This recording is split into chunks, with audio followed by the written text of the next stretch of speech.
تفہیم القرآن سید ابو العلا مودودی سورہ انعام آیات 51 تا 55۔ اعوذ باللہ من الشیطان الرجیم بسم اللہ الرحمن الرحیم۔ وَأَنذِرْ بِهِ الَّذِينَ يَخَافُونَ أَن يُحْشَرُوا إِلَىٰ رَبِّهِمْ۔ ترجمہ، اور اے محمد صلی اللہ علیہ وسلم، تم اس علم وحی کے ذریعے سے ان لوگوں کو نصیحت کرو جو اس بات کا خوف رکھتے ہیں کہ اپنے رب کے سامنے کبھی اس حال میں پیش کیے جائیں گے۔ لَيْسَ لَهُم مِّن دُونِهِ وَلِيٌّ وَلَا شَفِيعٌ۔ ترجمہ، کہ اس کے سوا وہاں کوئی ایسا ذی اقتدار نہ ہوگا جو ان کا حامی و مددگار ہو یا سفارش کر سکے۔ لَعَلَّهُمْ يَتَّقُونَ۔ ترجمہ، شاید کہ اس نصیحت سے متنبہ ہو کر وہ خدا ترسی کی روش اختیار کریں۔ تفسیر، مطلب یہ ہے کہ جو لوگ دنیا کی زندگی میں ایسے مدہوش ہیں کہ انہیں نہ موت کی فکر ہے، نہ یہ خیال ہے کہ کبھی ہمیں اپنے خدا کو بھی منہ دکھانا ہے، ان پر تو یہ نصیحت ہرگز کارگر نہ ہوگی، اور اسی طرح ان لوگوں پر بھی اس کا کچھ اثر نہ ہوگا جو اس بے بنیاد بھروسے پر جی رہے ہیں کہ دنیا میں ہم جو چاہیں کر گزریں، آخرت میں ہمارا بال تک بیگانہ نہ ہوگا، کیونکہ ہم فلاں کے دامن گرفتہ ہیں، یا فلاں ہماری سفارش کر دے گا، یا فلاں ہمارے لیے کفارہ بن چکا ہے۔ لہٰذا ایسے لوگوں کو چھوڑ کر تم اپنا روئے سخن ان لوگوں کی طرف رکھو جو خدا کے سامنے حاضری کا بھی اندیشہ رکھتے ہوں اور اس کے ساتھ جھوٹے بھروسوں پر بھی پھولے ہوئے نہ ہوں۔ اس نصیحت کا اثر صرف ایسے ہی لوگوں پر ہو سکتا ہے اور انہی کے درست ہونے کی توقع کی جا سکتی ہے۔ وَلَا تَطْرُدِ الَّذِينَ يَدْعُونَ رَبَّهُمْ بِالْغَدَاةِ وَالْعَشِيِّ يُرِيدُونَ وَجْهَهُ۔ ترجمہ، اور جو لوگ اپنے رب کو رات دن پکارتے رہتے ہیں اور اس کی خوشنودی کی طلب میں لگے ہوئے ہیں، انہیں اپنے سے دور نہ پھینکو۔ تفسیر، قریش کے بڑے بڑے سرداروں اور کھاتے پیتے لوگوں کو نبی صلی اللہ علیہ وسلم سے من جملہ اور اعتراضات کے ساتھ ایک یہ اعتراض بھی تھا کہ آپ صلی اللہ علیہ وسلم گرد و پیش ہماری قوم کے غلام، موالی اور ادنا طبقے کے لوگوں کو جمع کرتے ہیں۔ وہ طعنہ دیے کرتے تھے کہ اس شخص کو ساتھی بھی کیسے کیسے معزز لوگ ملے ہیں، بلال، عمار، صہیب اور خباب رضی اللہ عنہم اجمعین۔ بس یہی لوگ اللہ کو ہمارے درمیان ایسے ملے جن کو برگزیدہ کیا جا سکتا ہے۔ پھر وہ ان ایمان لانے والوں کی خستہ حالی کا مذاق اڑانے پر ہی اکتفا نہ کرتے تھے، بلکہ ان میں سے جس سے کبھی پہلے کوئی اخلاقی کمزوری ظاہر ہوئی تھی، اس پر بھی حرف گیرانہ کرتے تھے اور کہتے تھے کہ فلاں جو کل تک یہ تھا اور فلاں جس نے یہ کیا تھا، آج وہ بھی اس برگزیدہ گروہ میں شامل ہے۔ انہی باتوں کا جواب یہاں دیا جا رہا ہے۔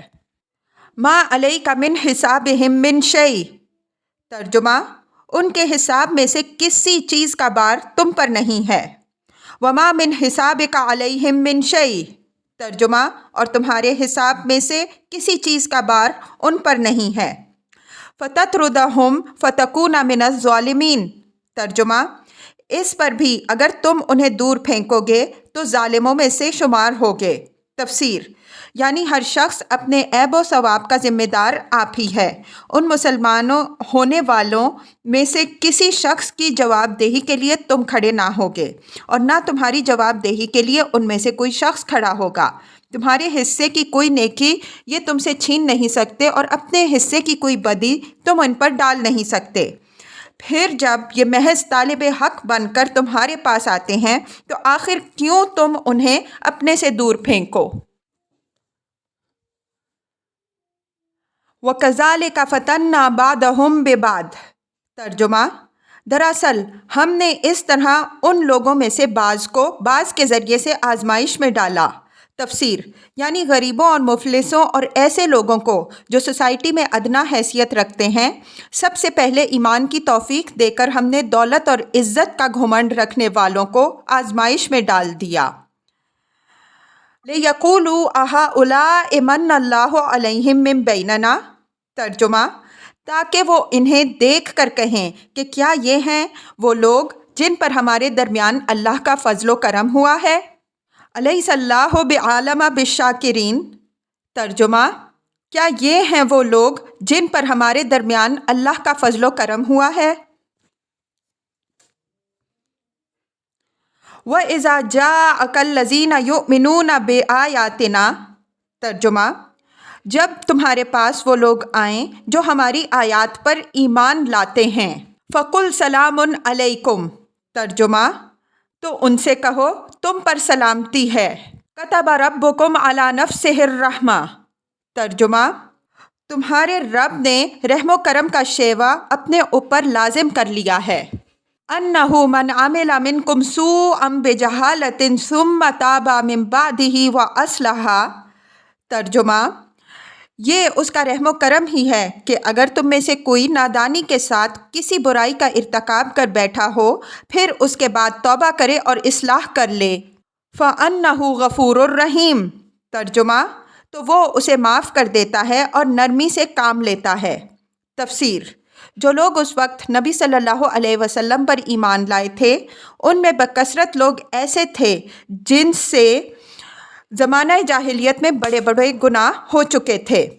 اب اسلام قبول کرنے کے بعد اگرچہ ان کی زندگیاں بالکل بدل گئی تھیں، لیکن مخالفین اسلام ان کو سابق زندگی کے عیوب اور افعال کے طعنے دیتے تھے۔